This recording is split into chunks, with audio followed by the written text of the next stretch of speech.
Welcome to Roguecast, the official podcast of Rogues Gallery. We'll talk comics for the week, as well as whatever news is on our pop cultural radar. I'm Randy. I'm Nick. This is Dave. And now, on with the show.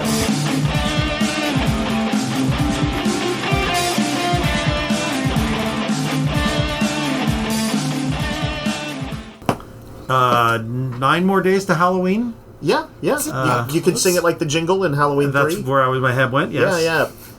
I don't know if people know about Halloween 3. I think Dave, you've talked on every podcast we've ever done, I'm pretty sure. And I know when I watched it, we talked about it. Yeah, that's true. But also, I think like people like in general, like I don't know, like do they care about the Halloween franchise anymore? No. I think Michael Myers is like he's gonna stick around. He's gonna stick around. Yeah. But yeah, for the longest time, Halloween 3 really was the bastard stepchild, a true cult movie. Yeah. And but everybody remembered that song. Yes. Which is sung to the tune of London Bridges. Yeah. And that's a Silver Shamrock. Silver Shamrock, yeah. People should watch it. It's a good movie. They should watch it. It's a good movie. I enjoyed it. Yeah, it's weird. It is a weird one. It's a weird one. Yeah. And yeah, you just have to approach it with this is not a Michael Myers movie. This is when they were going to make it an anthology series. What's funny Enjoy it as it is. It feels like a John Carpenter movie, but he's not really that involved in it, is he? He was producer only. Yeah. Tommy Lee Wallace directed it. Yep. Who would his probably biggest other thing was he directed the TV version of the miniseries It. Oh, okay. And I think thought he was in Motley Crue. He's a talented guy, but I think he just kind of had a career that overall didn't go anywhere. Huh. But John Carpenter also, along with I forget who, Alan Howarth, something like that maybe. Sure. He did the music, okay. And the music is that eerie synth sound. Yeah, it's really good, and it's got evil robots and evil masks and It gets weird. and kids die in it. That's not a movie that Dave, gives. it felt like one of your Dread games to me. I think that's because I was very inspired by both John Carpenter early on and the guy who wrote this and took his name off of it, which was an English author named Nigel Neal, who did sort of horror with sometimes tinged with science and sci-fi stuff. Right. So, yeah, that's in my blood. if you would like to relive Dave's childhood, it's Halloween 3 and Phantasm.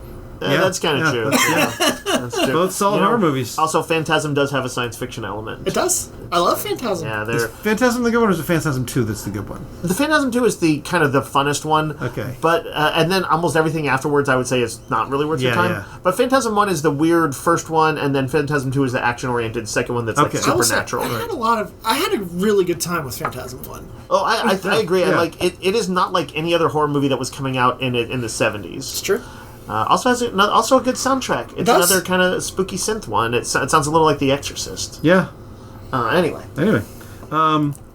So our Halloween party is on Saturday. It's true. Yes. Reminder: kids come in costumes. They can get 15% off on a single graphic novel from the kids section. There'll be free comics. There will be candy. I'm sure there will be some like activities. Draw your own monsters. I was going to say kind of there's thing. going to be an artistic element. Something. Serena all puts together. It's always fun. We've had good times with It these. is kid-friendly, but adults can also probably grab some candy and comics and stuff. Probably. Don't take all the candy from the children, though. Yeah, you'll get your hand slapped. Right. By our owlbear. Yes. And you'll lose the hand. That's true. I'm trying to think. The comics are the Halloween kind of little mini free comic book day things. There's a good selection. I don't remember what it is this year, but there's a good selection. Of I comics. also forget, but I remember unloading them. They were heavy. And that's the key to remember. Yes. The comics are heavy. These comics have weight and girth to them. No, but I remember there were some good ones in Can you there. show me where your weight and girth comics are? Yes, sir, I can. But yeah, there'll be some good stuff. Some games this week. We just got to restock our third restock on Shadow Dark, the old school. This game, I swear, it just sells and sells and sells. Yeah, this time out we got the rulebook. We also got the some of their zines, which are like cool. Their add-ons. They're little dragon magazines, essentially. Yeah, kind of like some of the smaller ones that Borg did and stuff. I always like when a game kind of takes off, and like clearly by word of mouth. Yeah, that's impressive. It's not easy to do, and always a big win for those people. I believe our order for Daggerheart, speaking of game that took off and sold out, should be coming in November, hopefully before Black Friday. We don't really know. Somebody just asked the other day about that, and I was telling them, like, if things go true, I went and I looked up the messages, And it's supposed to be like November 10th or something we like that. We have back-ordered it. We've already paid for it. We got a bunch coming. I do kind of warn people, hey, you take it with a slight grain of salt, but we're hoping. Until we have it in our hands. Yeah. But, until I wield the dagger hot. I'm hopeful for that one. I kind of want to pick up Daggerheart, maybe run a Daggerheart game next year. So I had fun playing in it. You should run a Daggerheart Thanksgiving game. Yes, good idea. What better way to celebrate Thanksgiving than by stabbing a beholder? I can think of worse ways. Marvel Champions has their new box set, Civil War, which is interesting because it's during the the superhero registration thing. The two characters it comes with are Tigra and Hulkling. It's weird. Which is I know the Young Avengers kind of Avengers characters they haven't hit yet. The Young Avengers were a part of Cap's Resistance. They were a big part of it. I remember Tigra in had there. her bit. She appeared somewhere. She's on Iron Man's side, I believe. Iron Man. Yeah, I believe she was. Yeah. It's also got a new competitive mode. Oh, interesting. Yeah. Oh. We got a game called Take Time, which is a cooperative game where you're trying to place cards around a clock, and there's 40 different clocks, and they all have different rules, and you're sort of like you're putting down numbers that see what everybody else is playing. It's kind of like a quiet communication game. Oh, that sounds cool. There are 40 different tests in the game, so it's a lot of play. For you little geniuses out there. Yep. A game called Deep Dreams, where you are dream guardians trying to keep little Bruno asleep by playing connecting dream cards that show the 4 colors of the dream. Well, weird. I'm not sure I completely followed that. This is like the one is this one that's a card game? It's a little small card game. Yeah, it's like a little game. It looked nice though. We got cool. red carpet. Games are weird. We got red carpet, which looks super fun. Which one? Red carpet. Oh, okay. This is the one I showed you guys. You use your phone's camera. So it's like you put these little standees. It's like the crowd around the red carpet, and you are actually literally trying to take a photo that's the best photo through the crowded people. Yeah. Interesting. Yeah, that's you're a actually fun. taking a photo of like standees and stuff. Yeah, I want to play it. It's kind of fun. Koinobori, which is about Japanese kites. So you design and customize your own mast and embark on a journey through Japanese culture. Oh, that sounds cool. Yep. Out of curiosity, how do you spell this? Koinobori. All right, got it. I don't know if that's how you pronounce it, but that's how I pronounce it. Sure. It's close. Phoenix New Horizon, which is a Euro board game. You're a team of commandos tasked with the mission of recolonizing Earth. I don't know about that. You are the colonizer. Yeah. But I assume that means that like Earth blew up, and then you come back later, and you're like, "Oh, we could work with it." Yep. Like this dirt's not completely radioactive. This is the end of WALL-E. This is what happens after. Yeah. We got The Guest, where you are the crew of the extrasolar ship Beagle, which is attacked by a strange parasite that lodges itself in people's brains, controlling their will. A hidden role game where each tension is real in each vault. This is like Alone. Aliens? What was the big pandemic game? The one that Among Us? Among Us. Yeah. This is Among Us, the card game. That's kind of fun. We have a game called Wild, W-Y-L-D, that's a tableau building card game. You're seeking out creatures and cryptids to rehabilitate them in one of 4 habitats. Oh, that's kind of fun. Yeah. It's like one of the Benny sort of nature-y, habitat-y type games, but mixed with cryptids. Plot Twist is a party game where you are combining plots and twists for hilariously embarrassing combinations. So it sounds a little bit like Truth or Dare. Okay. But with like cards. Yeah. Cool. And then we got the Star Wars Unlimited Intro to Battle to Hoth, which is the 2-player starter for the Star Wars Unlimited game. Yep. We had people looking for that one. Yeah, I was told by someone that it's generally doing better than they expected because it's not just like, yes, it's a good starter and all that, but it also has some cool rarer cards, I think, in it, so that like the collector folks are in a rare case picking up the starter too, which is not always the case. No. So yeah, it's interesting. Stonemeyer gave us the Return of Tokaido Duo, which is you're doing a tour through Japan, and this is a 2-player version of it. Yep. And then the Worms Fan Dragon Academy expansion, which is the first expansion for the very popular Worms Fan game. Then we got a game called Shallow Sea, where you are it's a pattern building adventure with fish and this kind of thing. It looks like Finding Nemo has a clownfish on the front. Oh, that's cool. And then there is a turtle expansion. And another mini expansion that is like octopus or something like. Boy, there's a lot of sea creatures. Yeah. These expansions could potentially go on. Yes, yeah. But that sounds fun. Yeah. All right, let's talk comics for the week. It's another pretty big week. Again, I like graphic this. novels on I the like table. this week. Me too. I liked. Yeah. Not as many first issues this week, but there are some, and then there's also some really good, just regular standard issue 3 or 4 of a story, that kind of thing. And tie-ins to big events going on. Yep. Third week of Age of Revelations. We got DC KO stuff going on. Yep. Third week of that as well, I believe. It's weird to feel like I'm connected to both of the events going on. It is a lot. I'm enjoying both of them. It's a bit unusual. It's a bit unusual. It's also a Jed McKay Tuesday. He's got 3 books this week. Yep. Probably, even though we didn't, we tend to think of that for writers, I suspect Dan Mora probably also drew 3 books this time. I think that is actually true. Actually, McKay only has 2 books. I keep forgetting Fantastic Four is not him, it's Ryan North. Right. That's Ryan North. Ballpark. But, starting with the new stuff, Hello Halloween, which is a one-shot from the Hello Darkness boom, anthology thing. A bunch of horror stories. Yep. One by R.L. Stine, a couple by Robert Hack, who's a guy who's done... I want to say he's worked on some stuff with Tim Seeley. Okay. Or maybe some of the Archie horror stuff. I do feel like these days that if you are a horror fan, they get the comics out for you. There's a lot of good horror comics. Yeah. It's also worth noting that... there's boobs in this. Oh, okay. Yeah, we got we got Junji Ito's Moan, which is his newest one. If you like Junji Ito and horror, which I do. How can you not? Yep. We've got EC Outlaw Showdown, which is EC Comics, Oni's brand of EC Comics. It is their Western one. And the creators on this one include Christopher Cantwell, Ann Nesenti, Tony Moore, the original Walking Dead artist, and John Arcudi. Yep. It's a good bunch. bunch.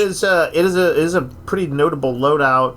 I have picked up reprints in the past, usually the smaller ones, not the really expensive ones, of a bunch of EC Comics. Yep. And they're, of course, best known for their horror stuff. But they had, sci-fi comics. Those were probably, their next best ones, the best knowns that were kind of Twilight Zone-ish. They often had those sort of twist endings. But they also did Western comics and fantasy comics and all this stuff. Crime comics. Crime, that was also way up there. I felt like flipping through this, I felt like the artists were living up to the EC tradition. It's really good. And I haven't read it yet, but I assume the stories are kind of I'm going to bet dark Western stories with some twists, and that sounded cool. So I'm gonna for sure check it out. They also reprint a Harvey Kurtzman Jack Davis story from Two Fisted Tales from 1952, and it looks great. When I was growing up, Jack Davis was the guy who did Mad Magazine cartoon. Yeah. But what I didn't know at the time is that, in the 50s and 60s, I guess he was doing EC Comics. He was an amazing comic artist in those, and he wasn't as cartoony yet, but he did these great war comics and stuff like that. He was, top of the line war artist up there with, I'd say, Joe Kubert and all that. Okay.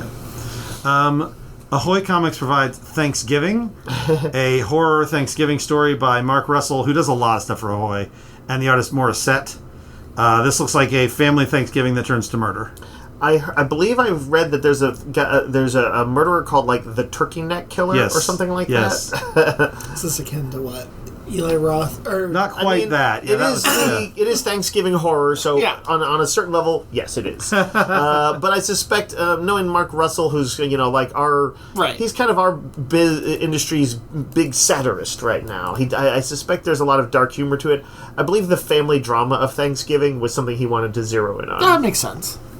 Age of Revelation has 4 new books this week. 4? Yep. I think all good. I really liked all of them. Which is this is the X-Men summer event. Yep. Their alternate future controlled by the heir of Apocalypse. Doug Ramsey has gone bad. He's gone bad. He's now calling himself Revelation. Once upon a time, he could have been the guy who dated Kitty. Yep. They did date, and then it didn't happen. Then he died. And he became such an incel that he had to become an overlord of the world. No, he got killed by a man with an animal skull in his head with a pistol. It's a route to becoming. Then he was brought back, and then he died with the legacy virus. That's right. And then he came back merged with Warlock. I think that's right. How is Warlock dealing with this? Warlock was always such a nice guy. Yeah, Warlock's not in this. We haven't seen him yet, which probably means that Doug has locked him in a closet or killed him or something. Yeah, so they've had a very fascinating future here with all of kind of its own sort of worlds building and stuff. Yep. What do we got going on this So week? I think the most interesting thing that they've done is that Revelation uses what he calls choristers and seraphim, Yep. The Choristers, kind of biblical, hierarchical. The Choristers boost his power, which makes it. He already has this power to talk and make people convince people to do whatever he wants, and this extends and expands it.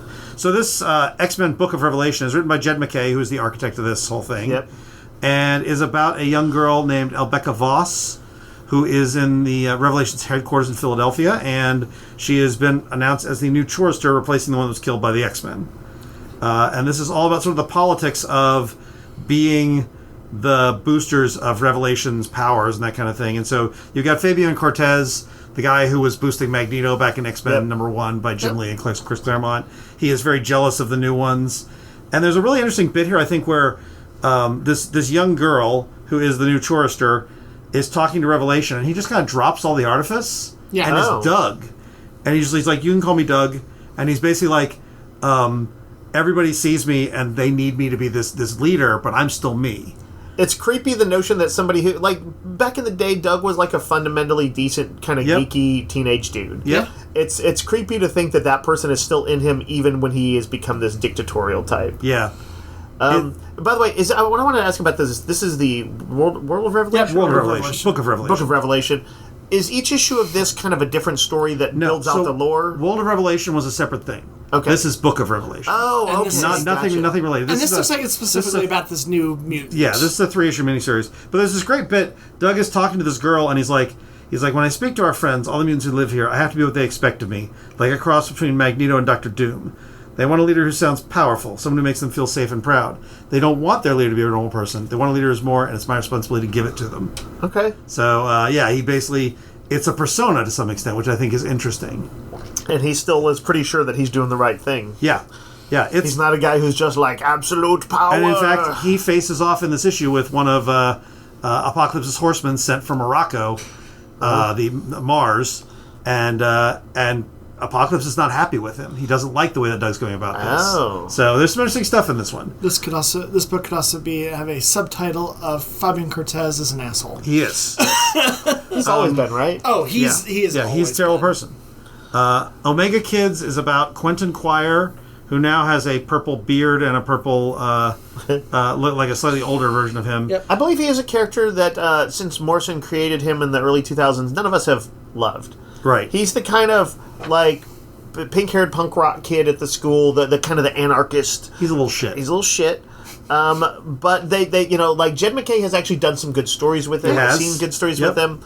And, but y'all told me that he's kind of like, he seems to be doing, he's a servant of the bad guys. So the premise of this one is he is running, the Omega Kids are his secret police. He's got these psychics who, like, sit in a room with him, and they basically watch for dissent. Yep. Right. And the way they do it in here is really creepy and effective. It's a kind of pre-crime thing, right? But it's like there's their own twist on it. But there's a twist within the twist. Yeah, y'all told me the twist on really good. Y'all told me that, and I was like, oh, that's pretty good. But who's writing this? Tony Fleeks. This is Tony Fleeks. He gets Quentin Quire in a different way than I was expecting. Yeah. So I was pleased with the. I enjoyed all of these this week. They're all strange, but in a way that I enjoyed.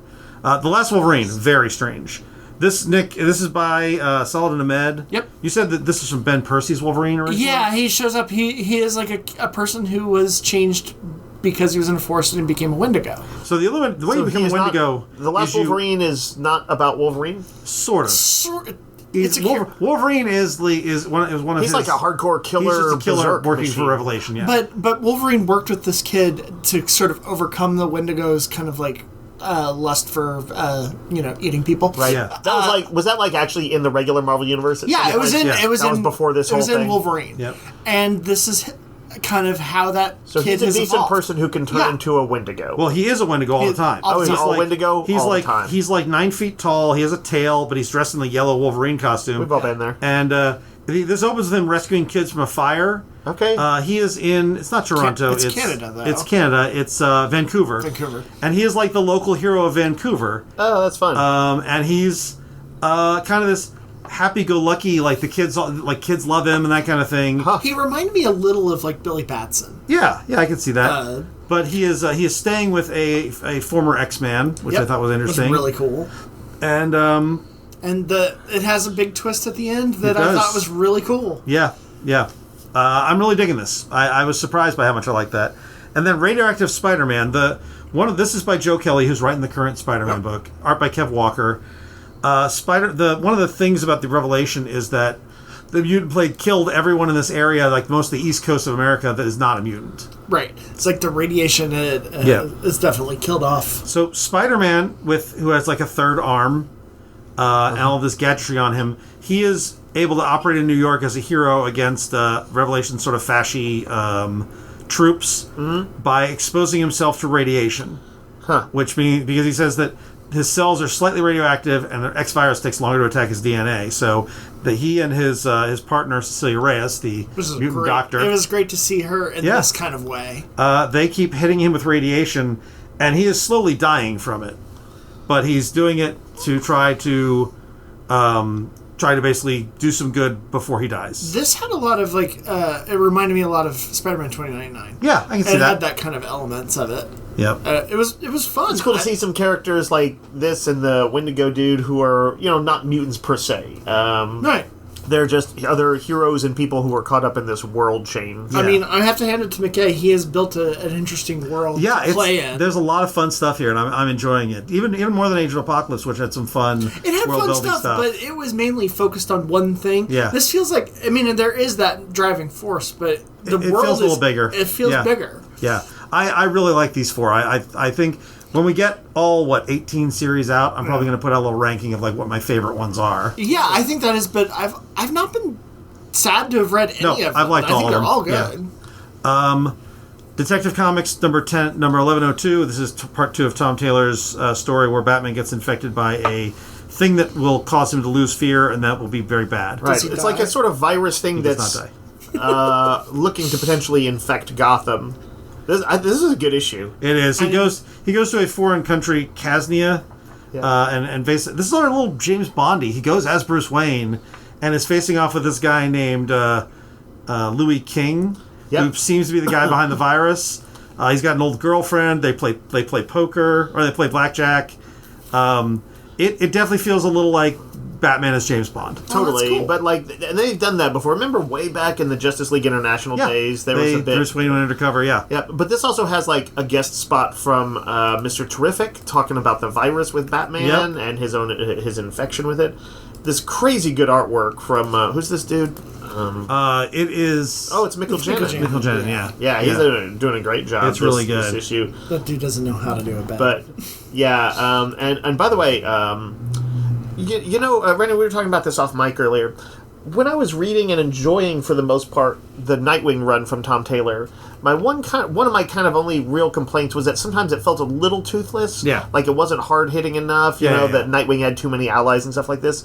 And I feel like he's refocused, or on Detective Comics, he's willing to go a bit darker. Yeah. Even though he's not a dark guy kind of at heart, he did do Deceased and other stuff where heroes I think he's got killed. some dark stuff. And this has some edge to it, and also Batman takes a whooping in this. He does. It's a good sequence. Did you think the Nightwing story that was toothless was the guy running around stealing hearts out of people? You know what? That guy didn't. I didn't feel the danger. Because then suddenly Nightwing would be like, "Hey, the Kid Flash," or "Hey, Starfire," or something. Can you guys come help me out with this? Oh, and I'm gonna go have sex with Barbara Gordon, and I just inherited Alfred's billions and all this stuff like that. And I was just like, yeah, he had troubles. The city is troubled. I just felt like it didn't have an edge too many to good it. things for happening. Here's to some him. bad guys do that thing where they just walk into and there's a security guard. He's like, "Can I help you?" And they just shoot him with a silenced pistol in the head. And I was like, "Oh, okay." So it's a little edgier. And they did not inherit Alfred's billions. That's true. There are 3 DC KO tie-ins this week. All were fun. All good, yeah.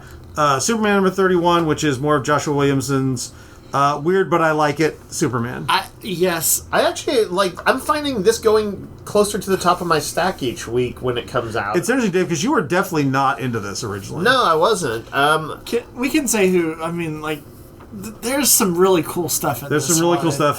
There's some stuff here with him going to talk to sort of the Jor-El AI, basically, in the fortress. It kind of is jumping back and forth in between, the actual KO event. Right. And because this is about the evacuation of the Earth is happening in the background. And basically, this is interesting. He goes and he's like, "Hey, Jor-El, what can you tell me about like the King Omega thing, which is the KO event?" Yeah. He's like, "What did y'all know about like Darkseid and stuff like that?" And the AI is like, kind of like, "Oh, you know, some of these things were outlawed knowledge. You know, we don't really. I can't tell you anything about it." And he tells that to Lois, and Lois is like, I'm not buying it quite. And I thought it was interesting that they referenced Jor-El coming back during the Bendis run, and Lois has met him, and he's kind of a dick. Yep. Yeah. I was like, that's an interesting thing to touch on. I don't like that, but they did a good job with it. I don't particularly mind the problematic Jor-El. But there's also in this an appearance by Superboy Prime, and I swear I'm enjoying all of his appearances. He has, at least at the moment, he appears to be on a redemption streak he could suddenly just start tearing off heads again in another issue, but it seems sincere. I love that he still loves Superman. Yeah, and there's a cool meta thing that happens at the end. Like, it actually has a really good last page. It does. The other tie-in... the other ones, we got Just League Unlimited. Yep. Which Nick and I both really liked. I did get around to reading. Did you read this? Yeah, it's a very good issue. It's got a time lost. So there's two things going on. One is that there's a bunch of villains, even though they're evacuating all of Earth. There's villains who are like running heists and shit, and they're not. And they're like powered up. Yeah, they're like, well, what is going on? How are they powered up? And why would you even bother to rob a planet that's potentially about to be destroyed? Well, they're not the ordinary villains you expect. Oh, Polka Dot Man is one of them. They're like the lesser ones. Polka Dot Man almost gets some people killed early on. That's true. But the reveal for why they're doing it and how it ties into one of Mark Waid's creations. Yep. It's a really clever little bit. Yep. And as a result, they put together a team of time-lost Justice Leaguers that include like 90s Aquaman with the hook hand, Guy Gardner Warrior, Tim Drake in the Batman Beyond suit, Blue Superman. It's a 10-person team with Mr. Terrific leading it. Yep. And their mission, I won't say what it is because it's revealed on the last page, but their mission is really cool. Yeah, and this is one of those ones that's another Dan Mora joint, and his art, like, you know, the page that shows the team that's broken out, like, they look so cool. Yep. I'm like, you know, none of these characters has like the best costume, but when he draws them, they look awesome.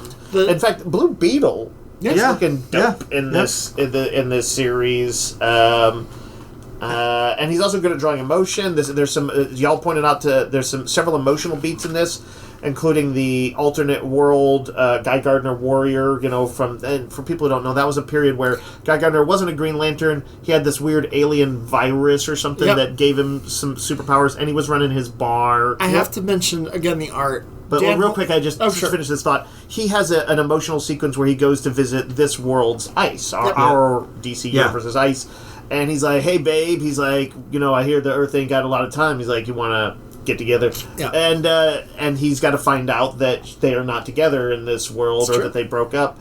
And there's also, I actually really like the sequence with Aquaman. Yep, that's good too. Where he kind of is like, well, what's going on with this world's Aquaman? Because this was 90s Aquaman when he was kind of at his most angsty and bitter. And he actually sees that there has actually been some joy and some family in the modern Aquaman's life. And it was a really good issue. It was. You were saying that. No, I've just thought Warriors never looked so good. Yeah, man. I'm like, if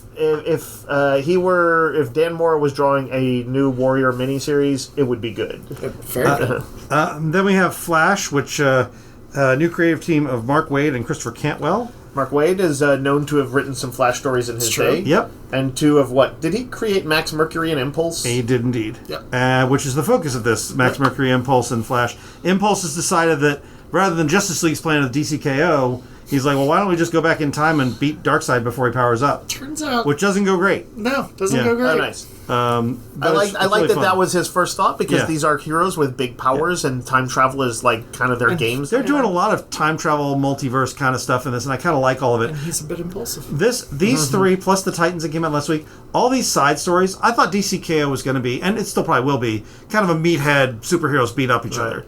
But the exterior stories is actually completely different. The thought that's going into the tie-ins is really good. Yeah. I like, what would you do if you thought you had a week to stop Darkseid from destroying the world, and you thought you might lose? Yeah. And they're like the idea of evacuating the entire world. This is kind of big superhero stuff that I like. Right, and they are kind of doing the smart thing that you would think of, which is like, well, we're going to take some people into like the subatomic realm of the atom, and we're going to like, the Titans are helping build ships, and we're going to use Kryptonian bottled city technology to get other people out. Like they've got all those big superhero ideas, and they're like, it's like, oh yeah, you could evacuate a planet using this stuff. Yeah, was it there? I can't remember which one of these it was in, but in one of them, they're asking about getting everybody on the planes, or getting everybody to evacuate, and they're like, yeah, we're saving the billionaires for last. And there's something about like one of the heroes, like father. Oh, it's Barbara Gordon, so I think it's probably in Justice League. Says something about like, what about Jim? What about your dad? And she's like, no, he insists on being on the last ship. Oh, like, yeah. They can't get him out because he won't. He's gonna be. He wants to be the last one out. Yep. Yeah. Yeah. We're saving the lawyers and tobacco executives for last, but don't quote me. But Green Arrow has some real ideas about what order. But yeah, all really good. Absolute Wonder Woman continues to be great. New artist on this one. It looked wonderful. It's really good. It's very different. I need to read that issue. They're getting into the history of the Amazons a little bit. She's trying to figure out what she knows and what she's been forced to forget. As there's a threat going around the world that she's trying to chase down. This artist is really interesting. Yeah, I like it a lot. You know what it reminds me in a way? It's not as out there, but it reminds me a little of Kevin O'Neill. I can see that. From League of Extraordinary Gentlemen. But there's definitely like also some more pop energy too in a different way. Anyway. New History of the DC Universe wraps up with number 4. This is all the modern stuff and gets into the a lot of the current crossovers. And they actually touch on up to KO. Up to KO, yeah. And for a story that, because they cover so many DC events, has some dark touches, there's kind of an up-tempo ending to it as they recap the history of the modern DC universe. Yeah. Jed McKay's Moon Knight this week. Nick, did you wind up reading this? I didn't. I thumbed it, but I was a little lost, so I was like... This is the second part of a story involving the Wrecker, who helped Moon Knight during Blood Hunt, because they needed his Asgardian magic to break Khonshu out. Yeah. And so he comes to him for a favor. He's being haunted by some ghosts. They're like trying to kill him. And Moon Knight's former partner and sort of girlfriend, who they introduced in the Moon Knight show. God, what's her name? She's Golden something. Oh, right. I forget. I don't know. She's like giving him a hard time. She's like, maybe he deserves these ghosts. Like, he does kill people. Like, maybe this is a thing. So it's a really good sort of like weird. They're fighting ghosts. They go to talk to Clea, Doctor Strange's wife, about what is going on. It's a really good. You know what I like about superhero comics sometimes is that thing that Kurt Busiek observed best in the 90s about how they can work as metaphors for things, and how even these larger than life characters like can reflect a real world thing. Like, okay, somebody's done something bad but maybe has some redemptive qualities about them. How much pain do they deserve from what they've done? And it's interesting to explore that in a superhero context.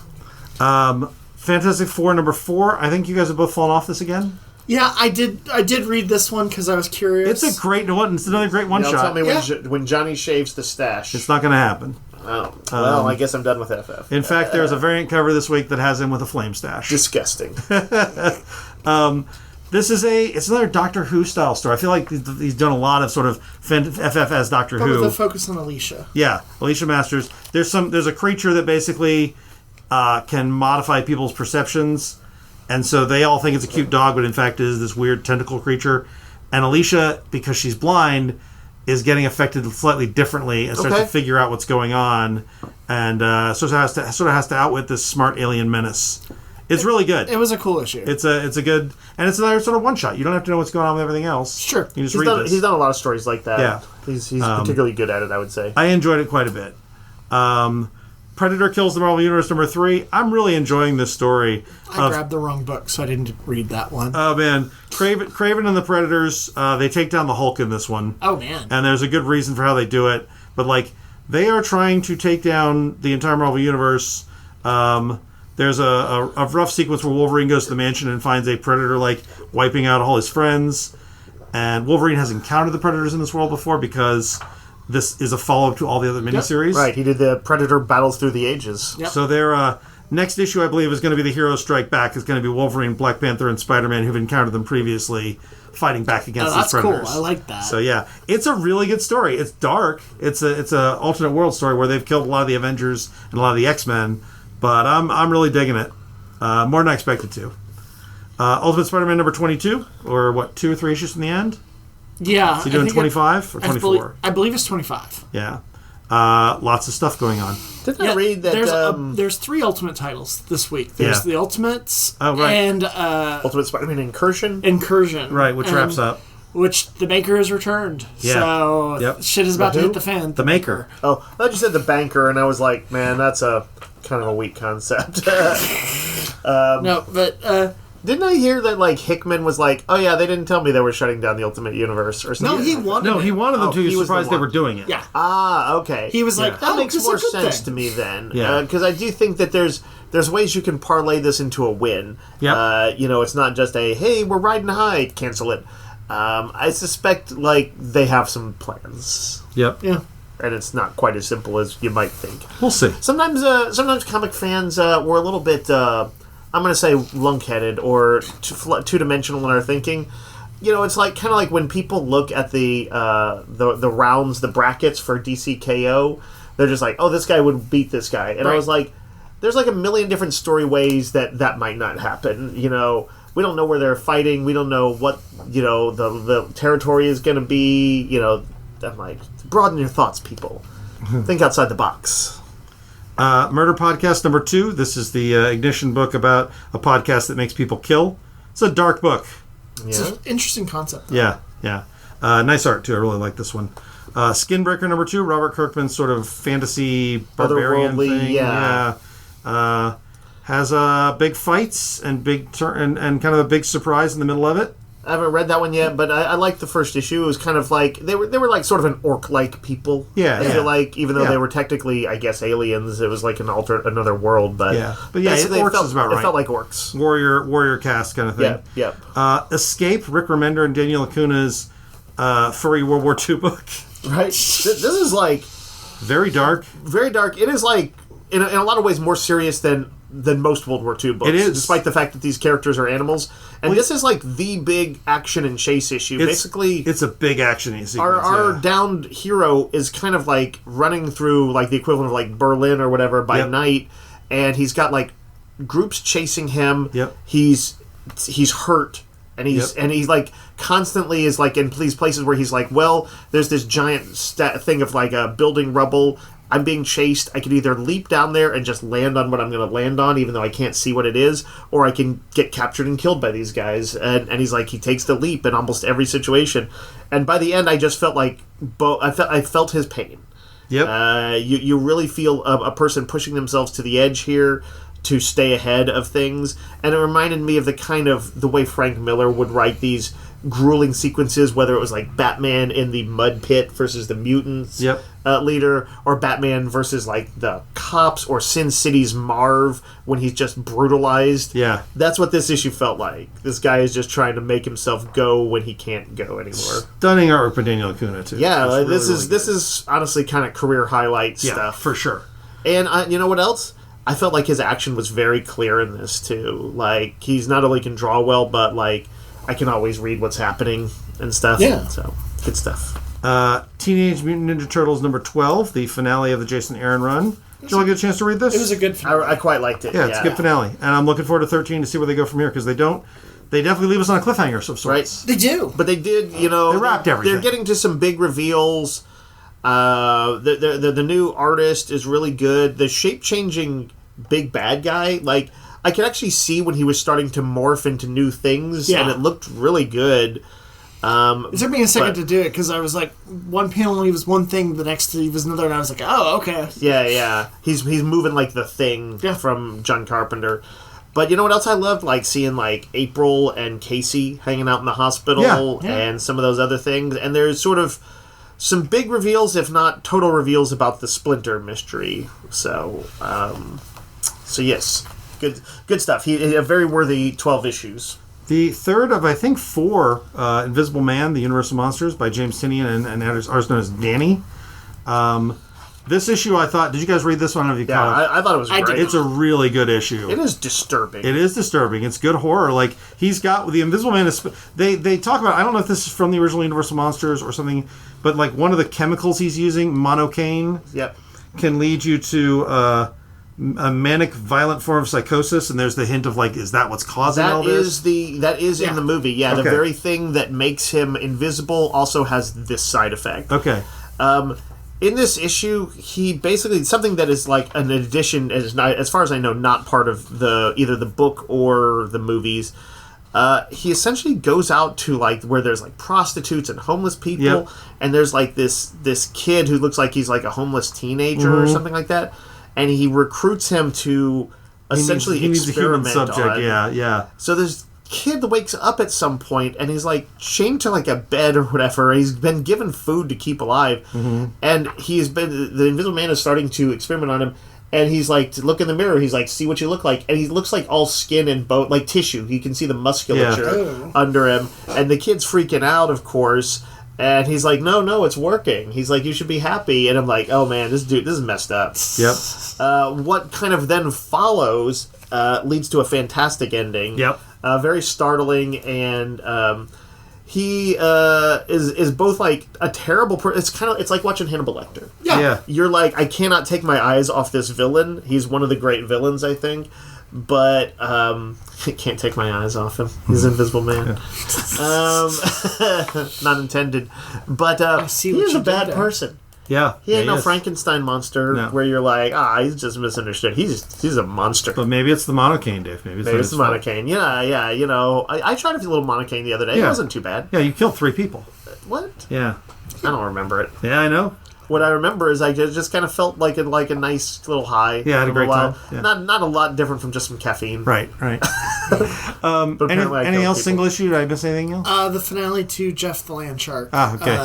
Which is adorable. It's great. Yes. It was a really got a great cover. I know I was flipping through it, and there was a panel in there where I think it's Rogue kisses him like on the cheek or whatever, and it's very adorable. Well, yes, because they have to be able to understand Jeff, so she kisses. Is that still they're running with that idea? To basically steal his ability. Cartooning on his face when that happens is so good.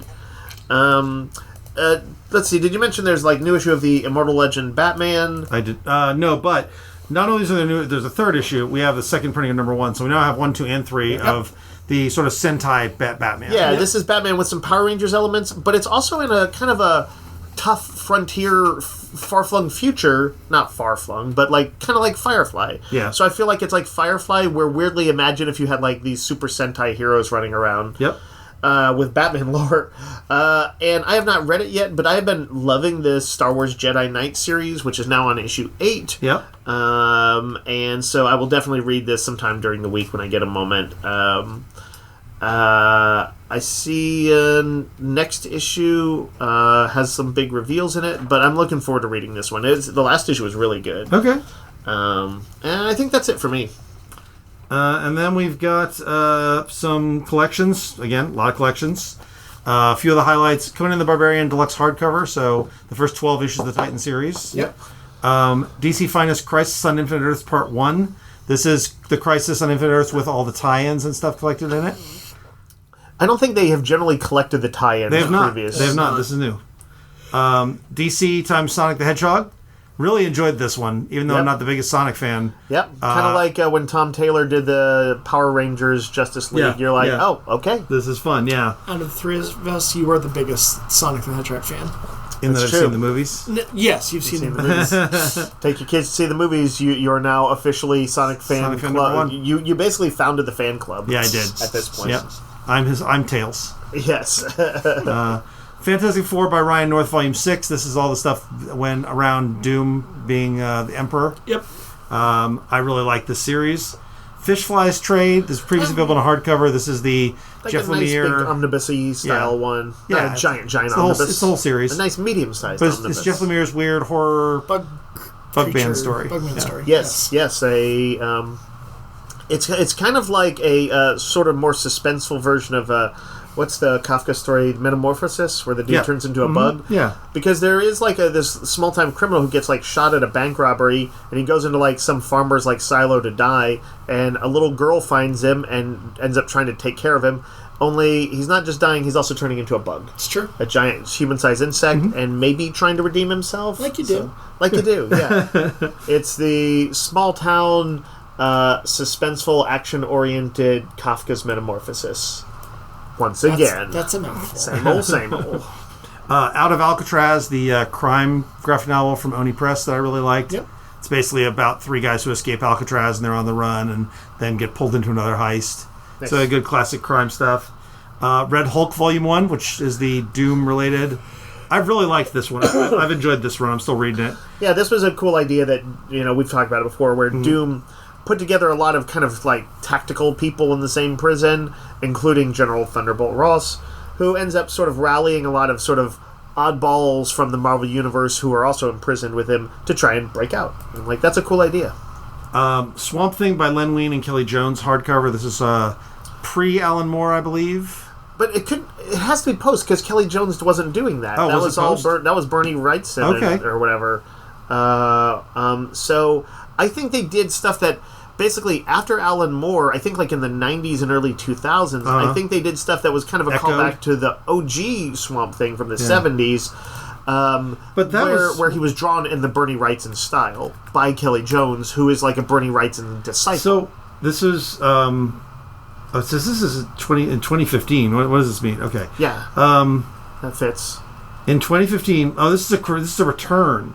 Len Wein. This is recent stuff. Yeah. That's what I was thinking. Okay, I get that. So 6-issue miniseries and then a Swamp Thing Winter Special. Because when Alan Moore came in like 1981 or 82 or whatever, he kind of did the everything you know is wrong. Yeah. And, the Swamp Thing that was kind of more like Bruce Banner, a haunted man trying to cure himself, was thrown by the wayside, and he just became the immortal plant elemental guy.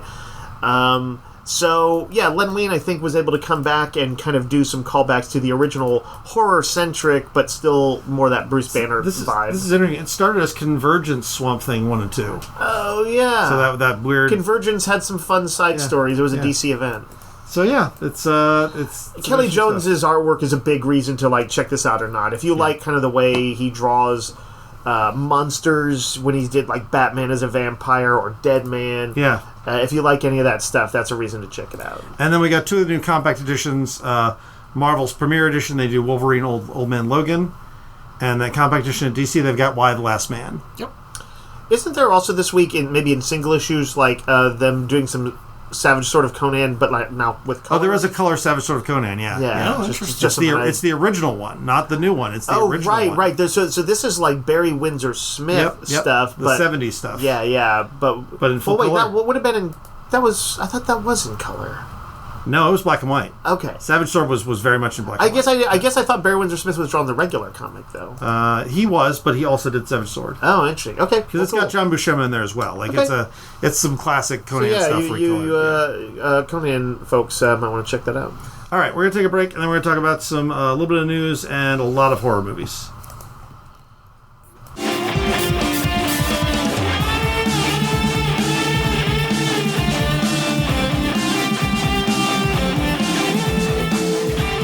All right, before we get to Nick and I talking about all the horror movies we've watched this month, 2 little bits of news. One, we've heard this from, was it Rich Johnson? It was it just snuck out somewhere, right? It did, but it was an official... It's confirmed. ...thing, as part of the DC show at, I think, New York Comic Con? Yeah, New York Comic Con.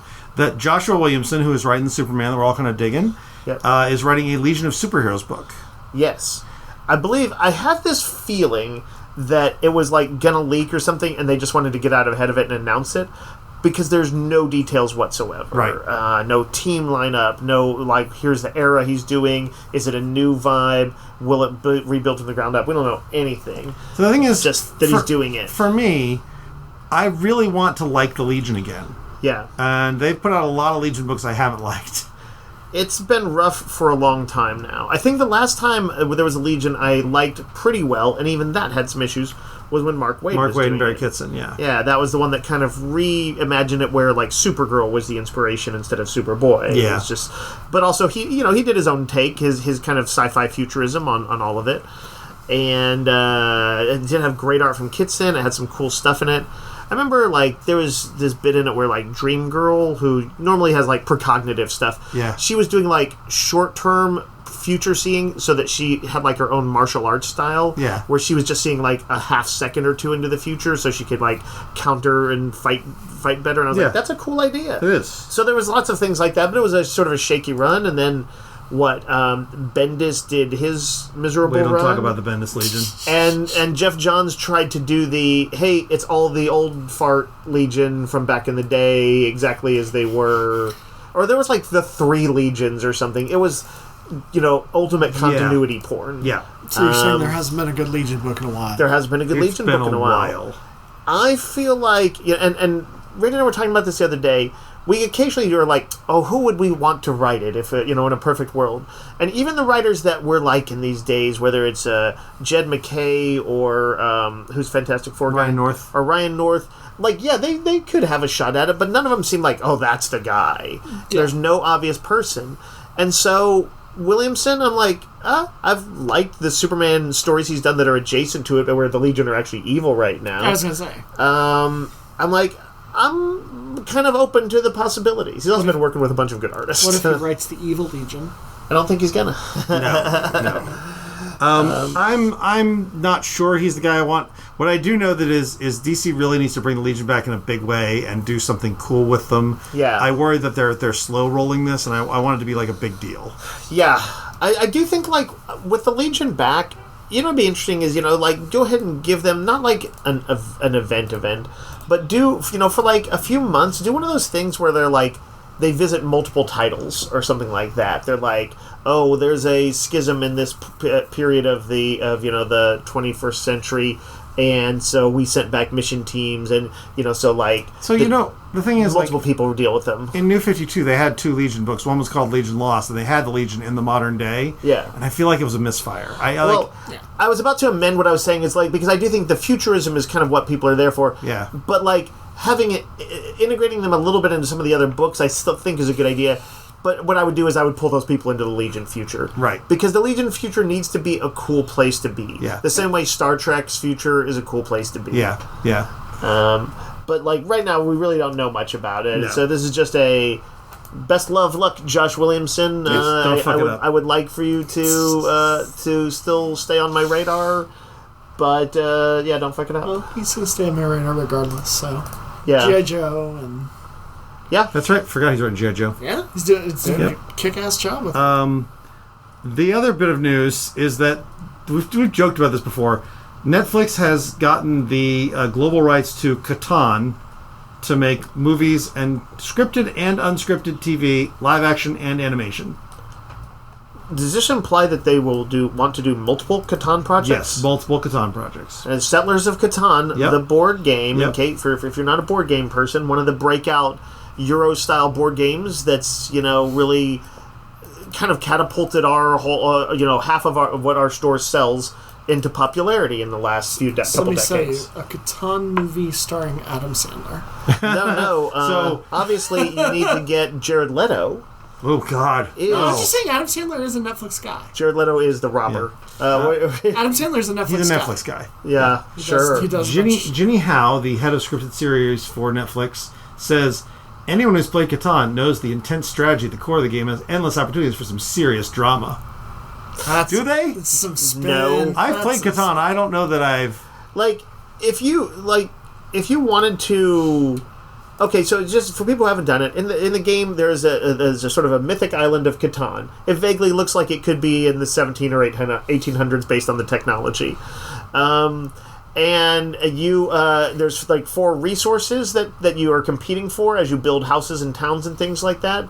And that's kind of what you do. There's, it is a game of sort of settlement. Yeah. And and there's are you farming ore or lumber and things like that. And it's not like there's Game of Thrones machinations. Now there are deals that happen in it. It's true. And if they were to make a show and try and represent that in some way, they could. Game of Thrones, Catan. It's so abstract that I'm just there is no obvious this is drama to it. Did either of you guys watch The Studio?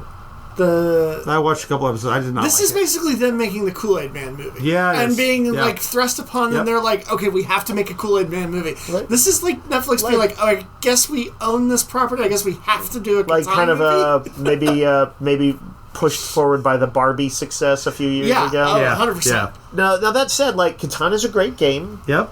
There have been some things like the Clue movie and things like that have been great, based on like kid properties or Barbie. Name another. Battleship. Liam Neeson thanks you for remembering his movie. There was in fact a Battleship movie. Is there anything else? There must have been something else. Like this is kind of different. This is a video game thing, and there's like Rampage was pretty good. It was solid. But like. Yeah, the odds are stacked against this. It's only that because it's a kind of Euro game, and I feel almost like, well, my hope would be that you wouldn't pursue this unless you had an inspired idea. Because like who could have guessed back in the 80s that somebody has like, oh, I wrote this really witty and fun script for a movie based on Clue, which has no depth to it either beyond a kind of a fun way to solve puzzles through elimination. Like instead they like did a thing that spoofed old whodunits that had a sort of modernist style and a Tim Curry stealing the show all over the place, but also an ensemble cast that was great. Like nobody could have predicted that would somehow actually be good. Sure. If you told me Edgar Wright was making a Catan movie, I'd be excited. Sure. Right. Yeah, right. Someone can make this work. But without like a sort of a notable creative team or something like that, I'm like, odds against it. It's true. Yeah, odds against it. Yeah. Be fun if it took off. Brett Ratner presents. Jeez. Ratner. He was doing something awful last I knew, like, movies that were like Russian propaganda, because he's been like accused of like he's an sexual. He's like a sex pest. He's an awful person. Rapey kind of bastard. He's an awful person and a bad director. There's really nothing to recommend him. Nope. Into the shit pile. Dave, you and I should talk about. We went to Scare for a Cure for the 8th year, maybe something like that, 7th or 8th year. Scare for a Cure is a sort of curated haunted house concept in Manor that we've talked about a number of times over the years, but what sets it apart are kind of two things. One is, you're going into a haunted house not unlike the others, but this is an all-volunteer thing, and there's a bit more interactivity with the story, some light puzzle solving, slightly associated with the kind of thing you would do in an escape room, and you get bloody. Coated in blood. They have, like, hidden in some of the rooms little sort of blood cannons. Yep. So, imagine if you were, like, in a room and, like, a vampire leapt out and bit somebody and, like, the lights dimmed so you kind of... But, like, it's supposed to be, like, spray of blood. And then just blood sprays across you. Yep. And then the light comes up and you're just covered in blood. Like I said, you end up looking like the final girl in a horror movie at the end of this. Everybody does. Yep. And to varying degrees over the years, but I feel like lately they're like, let's turn it up. Yep. They also do great stories. Like it's not just like getting scared. It is commercial haunted house. Yeah, it just kind of has like this is a vaguely Victorian ghost story house, and you're just going to be shuffled from one room to the next and see something spooky. Great production values, higher than you actually get at Scare for a Cure. Yeah, but they don't really have a story, and Scare has a story. Mm-hmm. That's cool. Because you're used to just like House of Torment. Yeah, and I like those guys too, but it's just a different vibe here. In this case, the story was kind of a riff on a sort of an Invasion of the Body Snatchers type of thing.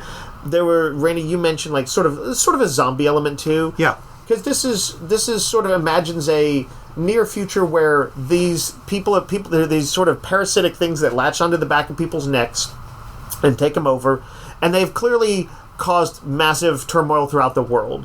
And now there's like isolated compounds in cities and stuff maybe where that are safe zones, and the premise of you arriving is that you are arriving at a compound that is considered one of the safe ones, or is it? So much so that in fact when there's a sort of a waiting area where they do some light lore role play and stuff like that in the thing traditionally, and normally that's the first, you literally just walk into there after they kind of take your tickets and stuff. And in this case though, they're like, all right, somebody the people immediately in the volunteers in character mode are like, okay, we need to get you to the compound. It's like, we need you to go along the edge of this building, and it's, by the way, pitch dark out here. This is a what had been like once upon a time a Western ghost town facade, you know, for staging, I guess, shootouts and stuff in Manor. But they always make it up to look like whatever they need it to be. But it is dark out, and they're like, okay, follow this wall ahead, and if you see any of them, don't run because they're attracted to movement. And of course, so we're skirting along the wall of this building, and we start seeing these things coming out of the darkness, and it's cool. There are people just shuffling at you, and they slur their words, and they repeat the same phrase over and over again because they're like the thing is like in their brain. Later, we'll be told, these are the things to watch for in them. But the person who's the guide is like, don't run yet, don't run. And so they're getting pretty close to us, and it's very unnerving. Yeah. And then when we see the little entrance to the compound, he's like, go, run. Yep. And so we run and we get in there and they bolt the doors behind us, and you can hear these things running behind us. Yeah, it's great. And that was the start of it. And then, we hadn't even begun really the story yet, but got it off to a really energetic start. Yeah. That's fun. It is a lot of fun. It's good. It's creepy, scary. Like, I have friends who can't do it because it's too scary. Yeah. But you can kind of realize when you're like, oh, they're not actually going to touch and grab us. Like, we're not really facing zombies. Right. If you have to, like, pull yourself out of it a little bit, you can and still enjoy it. And there is a tongue-in-cheek quality to a lot of it, There is, for sure. Too. Yep. Because essentially what happens is the compound ends up overrun, is the story, as you're kind of going through some further areas of it. And, they have areas that look like laboratories or security checkpoints where you'll even see monitors up on the wall that show feeds and stuff like that, which I'm sure are just looped images that they'd filmed, but they look like they're night vision, and you see people, like, shooting at, like, the infected crawler people and stuff like that, or just patrolling on guard and stuff. But at a certain point, essentially, the lore had it that there was a big explosion, and most of the base blows up, and you begin this search for, I guess, what I can only call a sort of the boss crawler. Yeah. Yep. And along the way, you meet a number of infected people, some trying to resist it. And there was this one very dramatic moment remember the woman, Randy, who was like, she's like, I can't hold it out much longer. Yeah. She's like, I'm going to tell you a few things. She's like, but when I turn around, she's like, I will attack you. Yep. She's like, I'm so sorry. Yep. And, like, the guide who was with us, who sort of, there's always somebody in the room with you who's sort of helping you along in their role, was like, I've known this person for years. I don't want to have to kill her. Like, they had a lot of these dramatic moments in it. And they, what was I going to say? So there was those bits right. Some people were infected and maniacs, and some people were like scientists working on them who had clearly lost it. Yeah. There was like gory experiments. There was, will you reach into this bloody thing or another? Lots of things to get you gory. We went through a room that had what was meant to be live wires. Yeah. There's not really live wires, but they make it have a fish a hand grenade out of a bucket of blood. Had a fish a hand grenade out of a bucket of blood. Sure. There was a creature with hands that were with nails and clawed fingers near the end that were like a foot long. Yeah. And I had like a voice changer on, so he was like this Hellraiser looking dude in this like sort of nest room where all the walls looked organic. This sounds fun. It's a blast. It is such a good time. A shirt? No, I've gotten them several times over the years. I like this shirt a lot. This is a good one. It kind of is clearly based on, I think, some of the art from the old the movie posters from Invasion of the Body Snatchers. Yeah. We actually had two. You go in groups of 6. Yeah. And this year we had too many people to do one group. Yeah. But a little too few to do 2. And they will pull in some extras and fill out your group if they need to, so you can get up to the number. And generally, we've been lucky with those. We never had somebody in the group where I'm like, oh my god, this guy's an asshole. We've been lucky. It's happened to people. I'm sure it's happened, but we did manage to pull in a few friends, and I think everybody had a good time this year. Yeah. Oh, yeah, we managed to get 2 full groups. Randy, tell them of our post-game ritual, sort of. You mean going to Whataburger? Yes. Yeah, because there's a Whataburger that's real close. Yeah. And so they're used to people showing up just covered in blood. Yeah. So we went there. I don't know if their other customers necessarily were. Well, yeah, we as everybody else left, I was talking with my friend Kathy, and a woman came up to us and she's like, "Hey, can I ask, where are you guys coming from?"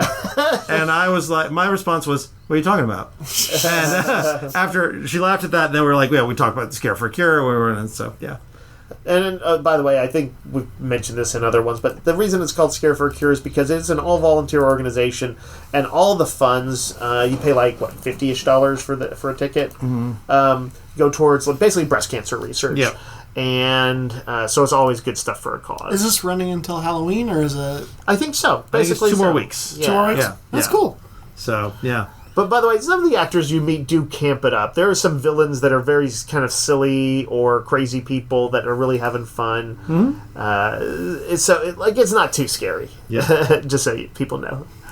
Nick, you watched a lot of horror movies. Yeah, you want to give us the bullets? Oh, God, I don't... like. So I have a list here that you sent me. That's true. That might be helpful. 1408, which I believe I think most of these that you've seen, I've seen most of these. I basically took for this Halloween to rewatch a lot of movies. Okay.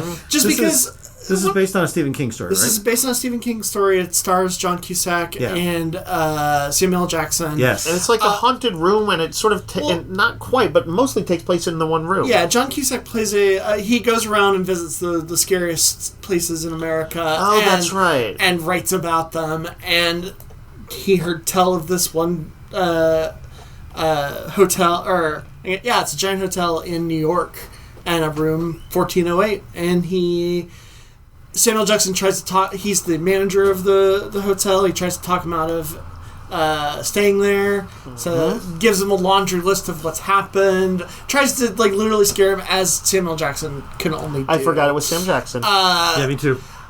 And that doesn't work. John Cusack goes into the room, and things start to happen. Is he like a guy? Is he a jerk? He's kind of a jerk. Kind of like, I love debunking these things and crashing people's hopes. Not really that, but he's definitely had loss in his life. He lost a kid that kind of... That's not a jerk thing. That's a sad thing. But he's kind of become a jerk. Oh, okay. And it's kind of... That fractured him. Yeah, his losses have made him Because bitter. King doesn't do kind of very one-note characters. It's true. Yeah. It's true. I like this movie a lot more than I remember liking it. I thought it was... Doesn't they end up crawling through events that seem to go on way more force than they could in this hotel? Basically, as much as you can do in one room and trying to get out of it. Yeah. They play it up. Stephen King is actually very good at isolation stuff. Yeah. Oh my gosh, what's the bondagey one? Gerald's Game. Yeah, Gerald's Game. Gerald's Game and a few others. Mist, There's The Mist. Yeah, basically where people are stuck in a certain location and things happen. Yep. He's actually really good at that. I think this is on Peacock or Paramount. I might revisit it because I remember liking but not loving it, and I might enjoy the revisit. I think I grew up loving John Cusack, so I still have a soft spot for him, but I enjoyed it quite a bit. Then there's Werewolves Within, which is a Josh Rubin joint. It's my favorite Josh Rubin movie. I'm blanking on the actor's name. Sam something. Sam Richardson. Sam Richardson plays a new sheriff in town of this small community that is very isolated. So this is based on the Werewolf game. Yes. Werewolves Within is a game. Yeah. Never played it. It's a hidden role game. Yeah. Never played it. But yeah, basically the idea is someone's a werewolf. Someone's a werewolf. You don't know who it is. Or is it a video game or is it a social deduction? It's a Telltale game, right? No, it's a social deduction game. Oh, okay. I think there might be a video game as well. I'm not 100% sure. I thought there was a Telltale game or something. I was thinking there was. Regardless... It's a console game, yes. Yeah, regardless, basically it's who's the werewolf, everyone trying to point their fingers at each other. Yep.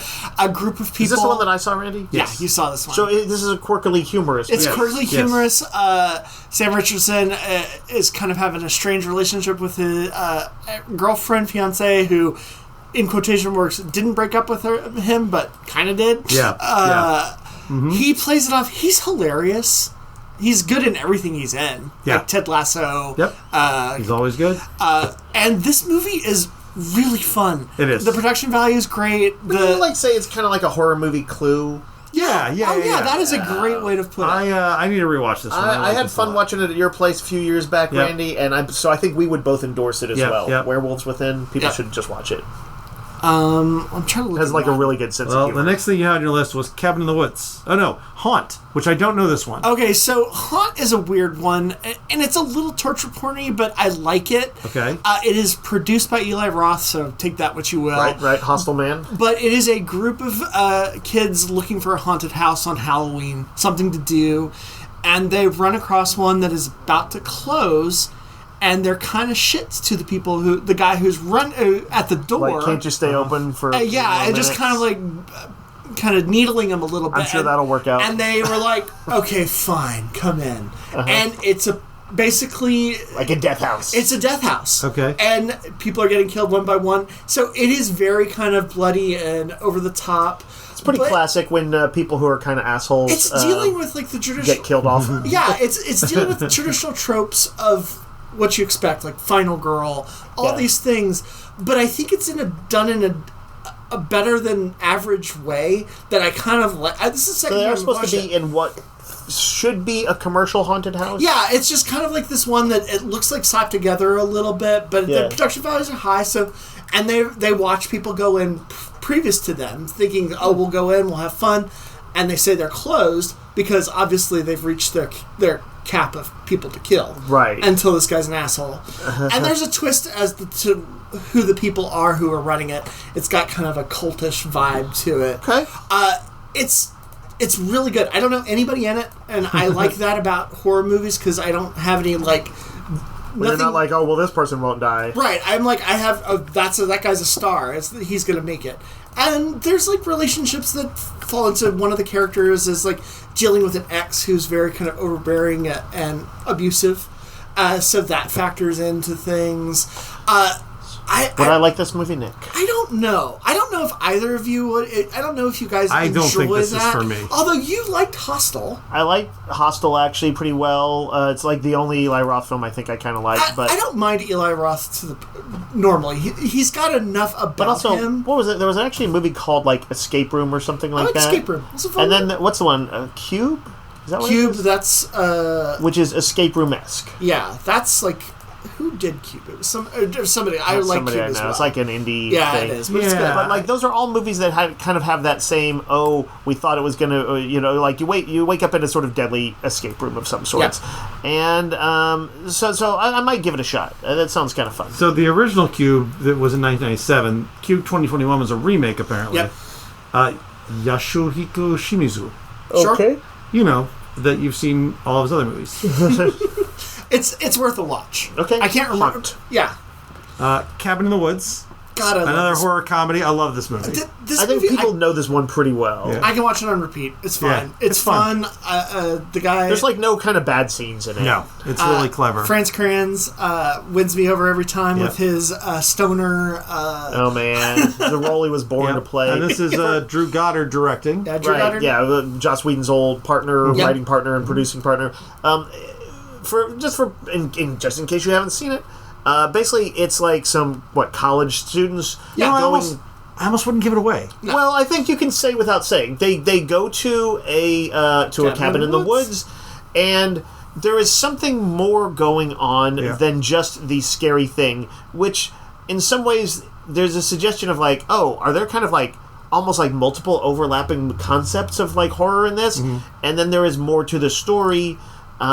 But like it's funny. It's if you haven't postmodern. If you haven't seen it and you like horror movies with like a little bit Scream of comedy, and stuff. like Scream, see this. It's really good. The opening kills me every time. Yeah, the opening's Bradley great. Whitford and Richard Jenkins. Yeah. I was trying to. I was like trying to remember what the opening was. Just a conversation between them about child locked doors.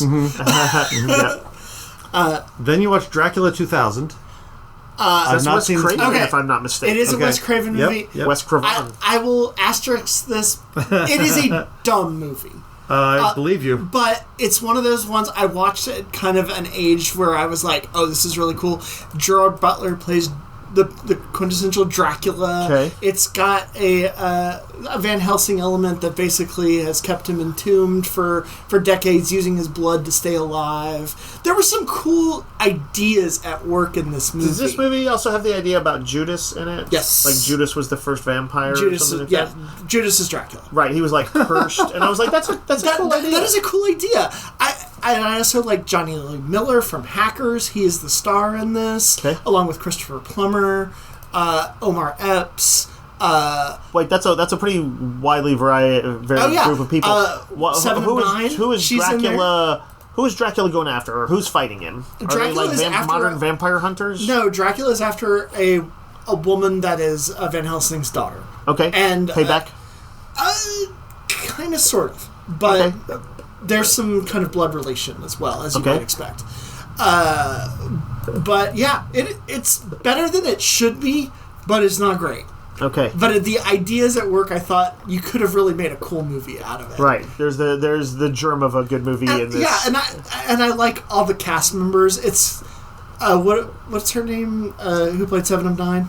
Oh gosh. God. Jerry Ryan. Jerry Ryan. She plays a reporter that gets turned into a vampire, and she becomes one of the 3 brides. Okay. Along with a couple I might watch this after all. Yeah, there's definitely some sex involved in this, too. It's got some sexiness. Good. All right, okay. Then there is Triangle, which I know you did not like as much as Dave and I like. Okay, I will say... And we have to kind of talk around some because the reveals in the this. central concept of it, I've been trying to recommend it to people, and I don't want to tell them what it is. I have a hard time because it was a very heavy movie. It was, and I There's a lot of murder, and there's some pretty dark revelations. And it's hard. It's about some people who, what are they, 20-somethings? 20-somethings, yeah, probably. And I forget what leads them to it, but they're like out on a... they're just out for a day on the water. Like on the ocean. One of them's a captain. And they run into this kind of large, kind of like a ghost ship. Yeah. And their boat gets overturned. Is it like a cruise ship? Yeah, it's like a Titanic style. Yeah, And then they have to go. They have to get on board it, and like some spooky things happen. And finding out the mystery of what's going on is the heart of the movie, and it's a little different than you might expect it to be. Yeah, I do recommend this movie. I just thought it was a lot darker than I was wanting at that point in time. Yeah. I think it's a good movie. It's fair.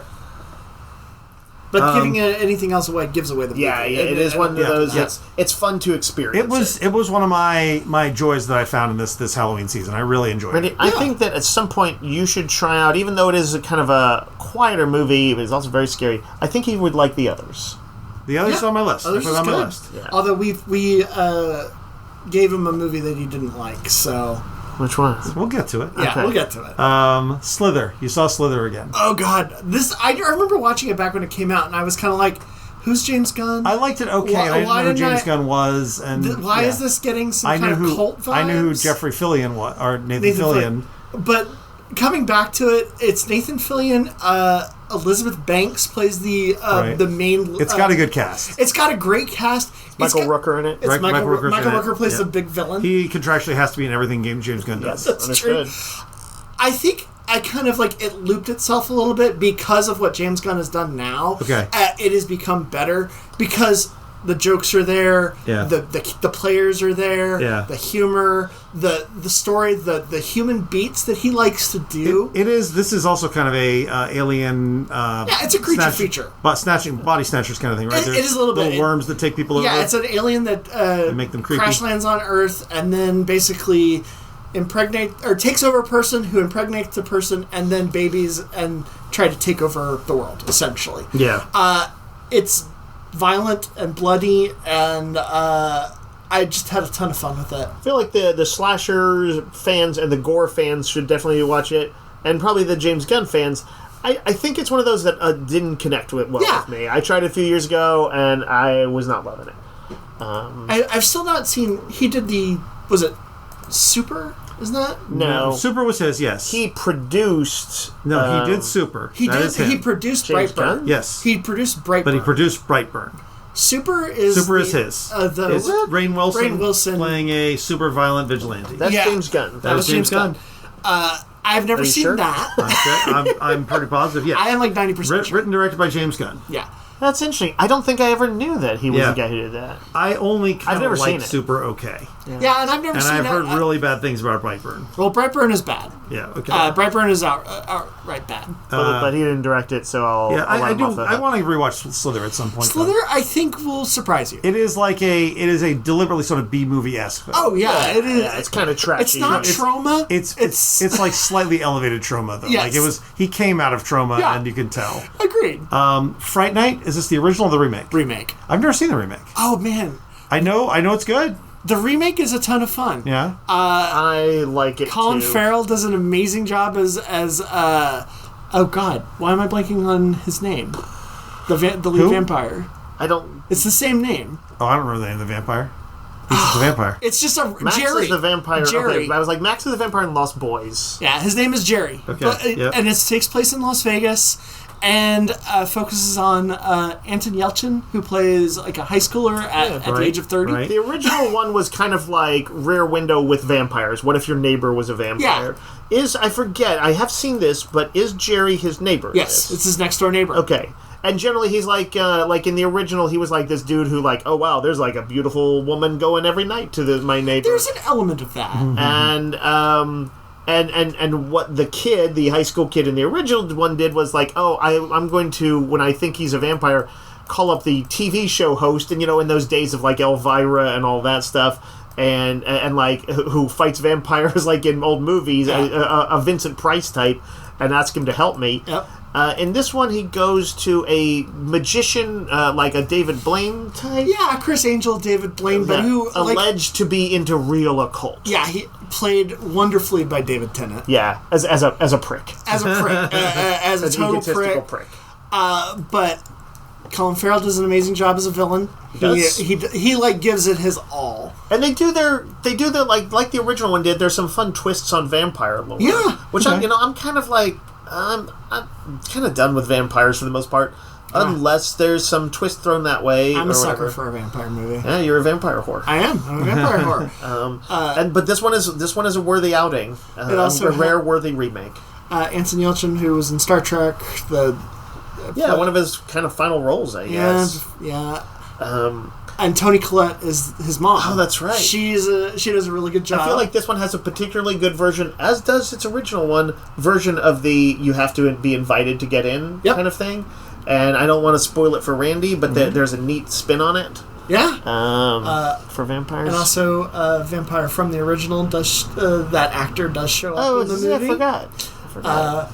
Yeah, this is a really good, just fun remake. Yeah, great popcorn movie. And the last one on your list, Nick, I have not seen. I don't know this one. Dead Silence.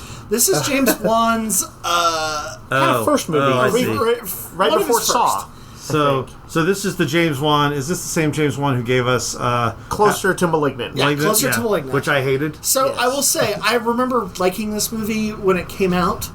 Or no, when I first saw it. This has an evil ventriloquist dummy kind of thing. Okay. And on subsequent viewing, I like it less. Yeah. However, Donnie Wahlberg does turn in an amazing performance. So, Randy, it is like Malignant in the sense that it's over the top. It's not like Insidious where the characters are kind of taken seriously. I mean, well, yes, it takes its situation seriously, but the characters are kind of all over the top. Yeah. Okay. And there's a police detective? Yep. It's played by Donnie Wahlberg? It is. And his shtick, his memorable thing, is he's always got this kind of intense 5 o'clock shadow, and he carries around an electric razor, and in the middle of talking to you, he'll just start using it. The dumbest shit ever. But it's fun. It's funny. At one point, when there's this sequence where is he in the room with us? Is he is he a threat? You hear that razor go and you're like, Nick, I think you should watch it once. It does in fact have one great kind of twist. Yeah, it does. And once upon a time, my brother told me, this movie isn't very good, but you should watch the last 15 minutes or whatever just to see the twist. He might be right. And I, at the time I saw it, and I was like, that's such a good twist. I need to see the whole thing. But how they're like, Randy, even you would admit that the ending of Malignant is kind of crazy fun. It is. Yeah, sure. Okay, that's all we need. That's all we need. Now shut up. Now, this one has a kind of crazy fun twist too, and then I was like, one day I need to see this whole movie. I'm like, I can't believe you showed this to me. It's actually pretty good. That was pretty good. And yes, it was kind of disappointing. But there are elements you can see, kind of the building blocks of James Wan. Yeah, I think if you are willing to do a kind of schlocky movie, it's not a bad outing. It's get to the end. It's ventriloquist revenge. Yes, it's essentially what that movie is. Yes. What is it? Basically, somebody thinks that a ventriloquist dummy is haunting them, has killed their family. I forget what the deal. It's basically like a ventriloquist doll come to life that is killing family members, and it shows up at a guy's door. Right, like a little suitcase with it in it. I don't remember if it's on his wedding night or something along those lines. Like that. And the dummy kills the wife when he's out. Right, and so that becomes his obsession, is figuring out what happened. And that becomes Donnie Wahlberg's obsession, because it is the case he must close, and he's like, you killed her! Y'all ain't selling it. No, I'm not trying to sell it. I'm just trying to enjoy the insanity of the movie. The only other movie I will watch that I'll mention is The Babysitter on Netflix. Babysitter, yeah. This is McGee's kind of cult, make a deal with the devil to get your wishes. Yep. Stars Samara Weaving, who I adore. Yep. She's like the new Scream Queen that I like.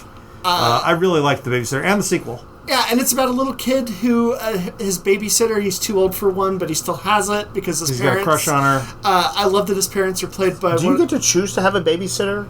No, the parents are overbearing, and they are like they want to go out, kind of whatever. They want to go out and have sex, and they can't do it in the house because they don't want to do it with him in there. Right. So they hire a babysitter all the time. Right. And basically, she's using the blood of an innocent to do whatever needs to be done.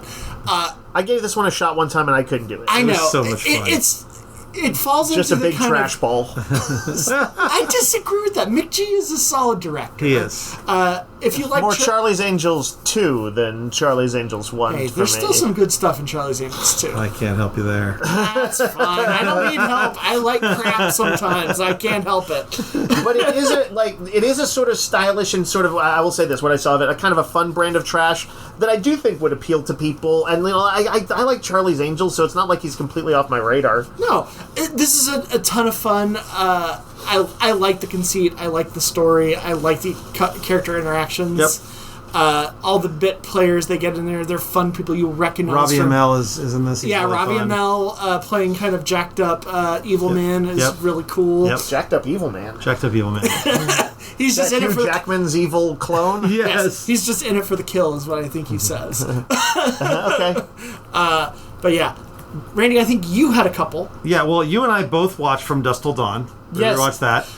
Which is fun and cheesy. I really enjoyed this. I guess in the wake of Sinners, the serious Dusk Till Dawn, people have been revisiting the silly Dusk Till Dawn. Because it's the same thing. Well, not silly, but it's kind of silly. It's pretty silly. It's over the top. It starts as a crime movie. It actually feels pretty serious at first. They're like Tarantino and Clooney are like pretty sadistic. It's a hostage situation in a gas station. Yep. Where the Gecko brothers, played by George Clooney and Tarantino, have taken. There's two girls in there who've taken hostage. There's a cashier played by John Hawke, which I didn't realize the first time I saw it. Austin actor. You've seen him in a bunch of stuff. He's been in a million things. He is the guy who's like basically talking to a sheriff. The sheriff is another cat. Park. Yeah, he's been in a bunch of stuff. He's been in a bunch of Tarantino stuff. He's in Kill Bill. But he comes in. They're talking about these sadistic bank robbers that kidnapped a woman, killed some people, and then when he goes to the bathroom, they reveal that they are there. Yeah. And they're like basically, telling him to get rid of him. And Tarantino, his version is like he keeps whispering to his brother like that he was giving him a signal. Yep. He's like the instigator. He's trying to do more violence. Oh, he's more than that. I think he's an awful person. He's an awful person who is like just broken. And George Clooney is like his brother, who was the one who got broken out of jail. Yep. And is like the more professional, but is still kind of a sadist and is like a temper. It has a temper and is hurt by his brother. Like his brother's clearly not right, and he knows it. Yeah. But he does. It's his brother still. Yep. And it's all about them. Like they kidnapped this family of an ex-preacher who has his adopted son and his daughter, and their mom died, and now he's lost his faith, and they're in an RV. They're going to Mexico. And the brothers basically kidnap them to get them into Mexico. Yep. And that's the first part of the movie. It's just like that. It feels like Quentin Tarantino directed the first half of this movie, and then Robert Rodriguez came in and said, "Okay, let's have some fun." Yeah, because they go to a bar called the Titty Twister. Yep. Yep. Which is a huge strip bar, basically. Yeah, like a big border town strip bar. And they're supposed to wait there until the morning for their contacts going to take them to the Mexican town of El Rey, where they'll be safe and sanctuary. Yep. And turns out it's full of vampires. Yep, it's run by vampires that only allow truck drivers and bikers and they get in because of their Winnebago. Yes, yeah. Classified and then they turn into vampires and try to kill everybody. It's true. You know, one of the reasons why I can't do this movie, I just can't approve of a movie where special effects man Tom Savini has a dick gun. See, and that I would like more movies where Tom Savini. Are you besmirching Sex Machine? Yeah, Right, Sex Machine. right, that's what he's called. Yeah, his name is, it's his name, Dave. His name is Sex Machine. Give him and respect it. I was trying to remember. It's Fred Williamson. Oh, okay. Who's been in a bunch of stuff. Yeah. It plays the other kind of hard ass. He's like a Vietnam vet. Was he the guy who was in Mars Attacks? Yes. No, that was Jim Brown. that was... Oh, you're right. He's been in a lot of 70s, there's stuff. They have a ton of fun fighting all the vampire women. Yep. Salma Hayek gets to dance with a snake. Yep. You know, I read just the other day a thing about that, or watched some little behind-the-scenes reel or something, that she was deathly terrified of snakes when she... Oh, no. Oh, God. And so she, that sounds in the awful. Why would weeks Robert... leading up to it, went through a little crash course with an animal trainer of learning to be okay with snakes, and then did her own dance. By the way, that's all. Yeah. Iconically one of the hottest scenes ever in a movie. It's great.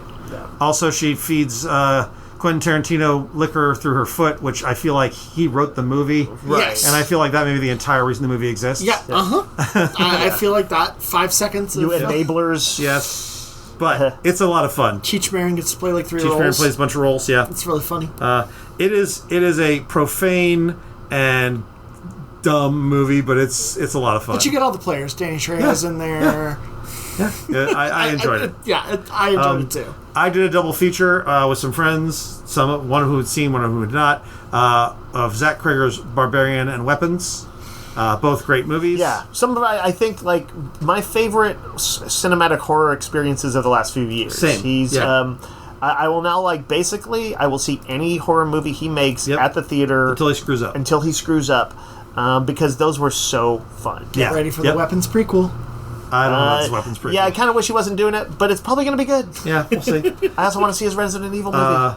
Can't say much about Weapons and Barbarian without spoiling them, but go see both these movies. Yeah, watch them. They're both streaming. I think Barbarian is on Hulu, and Weapons is about to be Barbarian on HBO is the Max. kind of scarier one. It is. And is a lot of fun. It's the one with the double-booked Airbnb, or at least that's how it starts. Yep. And it's like a spooky, if this person, it's pouring rain out, does she want to go ahead and stay when he offers her the couch, or I'll sleep on the couch and you can have the bed? Yep. And it's there's something off about him, or is there? Yep. And then you don't know.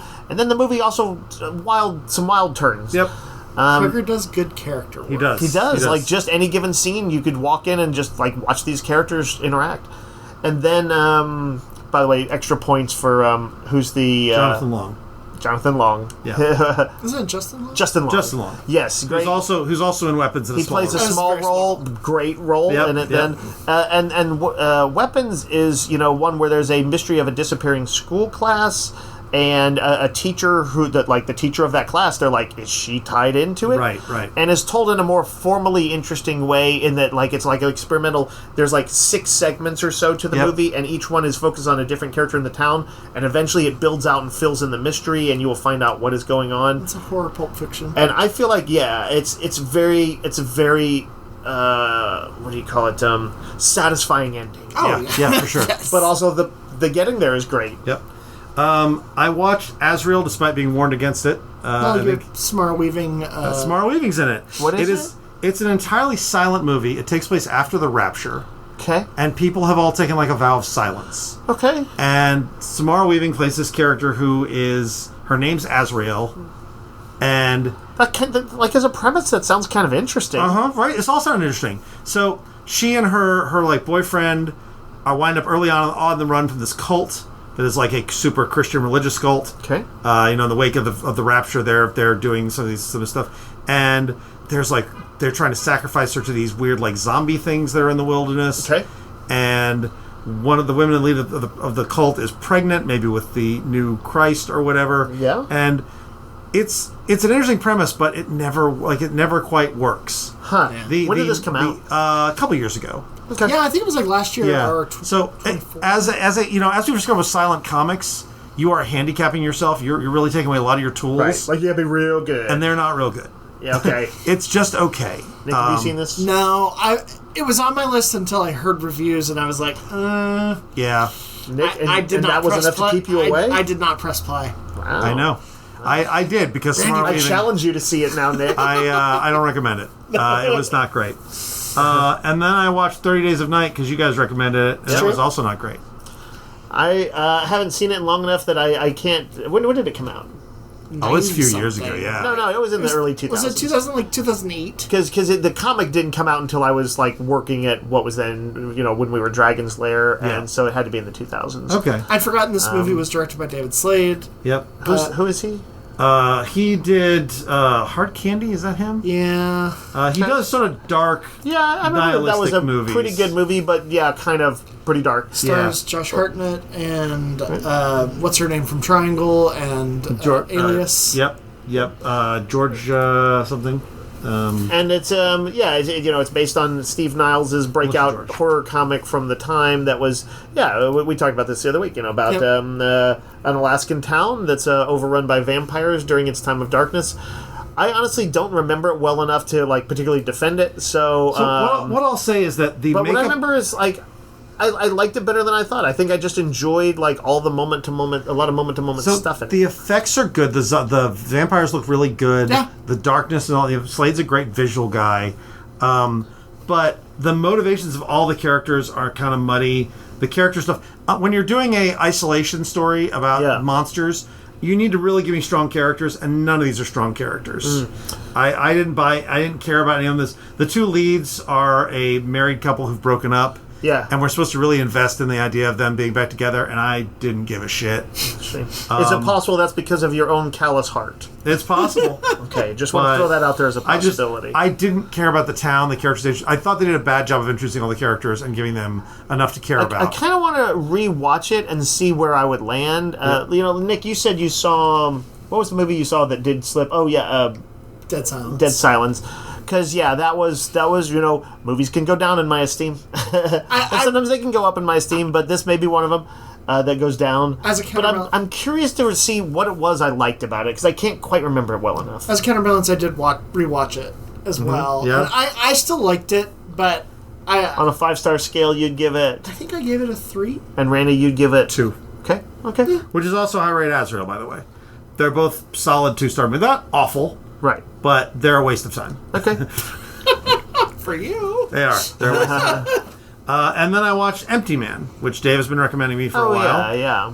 And this was... very, very loosely based on a comic by Cullen Bunn. Yes. So much so that you might as well not even worry about that. Because the comic is about a supernatural plague. Right. It's like a pandemic. Takes place after the downfall of humanity or whatever. And this is a retired cop looking into disappearances of children related to an urban legend called Empty Man. And it starts in Tibet, maybe? Yeah, something like that.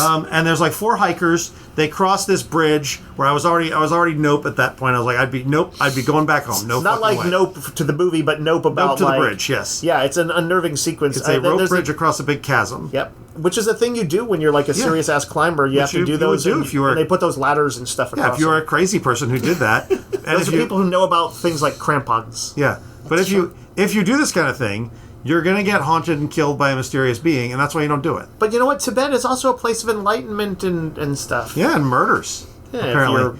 If you bring that to it, Randy. Right, well, if that is your karma. Anyway, they run into the Empty Man, and it sort of starts to infect them, and that whole opening sequence is creepy and really effective. It has a lot of scary stuff. I was feeling it. I was like, this is really interesting. It's a very extended opening. It's a 20-minute opener. Well, and then they jump to a modern day story. Because this was modern day, but it was isolated in a small town. I don't know, is it Virginia? I don't know where it is, but James Badge Dale, who I think is really good, plays James LaSombra, an ex-undercover cop, and his friend and maybe lover, played by Maren Ireland, who I know from a bunch of stuff, but I can't place where I know her from. Yeah, I've definitely seen other stuff. Her daughter has gone missing. And so James agrees to sort of go looking for her. Mm-hmm. And it leads him into this urban legend that the daughter, one of her friends, they had done a thing summoning the Empty Man using bottles and whistling. And there's some spooky sequences involving a bridge and sort of this kind of urban legend. Yeah. And so he starts looking into it and finds this cult. And there's some really creepy stuff with the cult. Mm-hmm. And he's trying to find her. And there's other kids that maybe have gotten dragged into this. It's really good and really creepy and really effective. And then at the end, like the last 20 minutes, there's a big everything you know is wrong reveal. And I feel like if you're going to do that, you got to do it well, and they did not do it well. They definitely left me feeling like, wait, what movie did I just watch if this was fake? Yeah, it's another one of those. Even though I saw it kind of recently, it's still sort of hazy in my head. Like I guess I saw it like 2 or 3 years ago. This one I would generally recommend. I just think the ending is a little weak. And but I seem to recall thinking that as well. Yeah. But like the journey was well worth it for me. Really, it really is. It's very effective, very creepy. The director and writer is David Pryor, who I don't know what else he's done. He did something called some short movies, and I'm looking to see if he's directed anything else. Because he's done other stuff. Okay. Oh, he directed an episode of Guillermo del Toro's Cabinet of Curiosities. Okay, yeah. And had some good stuff in it. A bunch of like behind the scenes stuff. Okay. So like Bad Boys 2, Master and Commander. The Fly, like DVD Zodiac, special features, yeah. That's interesting. The Curious Birth of Benjamin Button. So he was like a Girl with Dragon Tattoo. He does a bunch of extra stuff, right? And then he did one movie after this called Voir. Or no, it's a TV show called Voir. How do you spell that? VOIR. VOIR. So it's like noir but Voir. Okay, sure. Is it like Vor Noir? No, it's definitely not. I'm not interested. Yeah, so it doesn't look like you got another movie after this. Nick, you've seen this? Yeah, I enjoyed it. Yeah, I think we would recommend it even with some reservations. It's got some style, yeah. I probably would recommend it. It's got a little bit of like 70s like horror to it. A little bit, yeah, for sure. I think that's all we got for this week. Yeah. Next week, I'm sure you know bring some fresh horror movies. Next week, watch a few more. And until next time, yo Joe. Roguecast is a weekly podcast broadcast from Rogues Gallery Comics and Games in Round Rock, Texas. You can find us online on Facebook and at www.roguesgallerytx.com and email us comments or questions at roguesgallerytx@gmail.com. Thanks for listening.